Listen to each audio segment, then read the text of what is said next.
naman kasi ng dalawang kandidato yung 10 dahil as a voter tayong lahat ay binigyan tayo ng rights to vote for 12 senators. Ang kay Camille Villar naman at ang kay Senator Amy Marcos, tulad din kay Pam Baricuatro, hindi naman odd or awkward dahil si Senator Amy Marcos, kilala niya ako, magkakilala kami.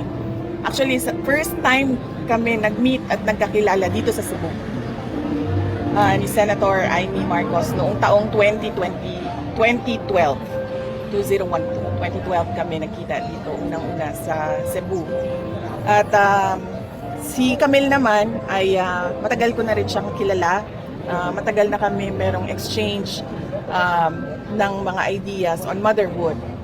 Dahil napakabait na tao ni Camille Villar at napakabuting ina. Paano makakatulong tong endorsement mo sa ranking nila at sa pagtanggap ng mga tao? Naku, hindi ko alam. Sa totoo lang, hindi ko alam kung makakatulong ba yon sa kanilang candidacy. Pero yun ang obligation ko sa ngayon, nakiusap ang dating Pangulong Duterte para sa mga senators.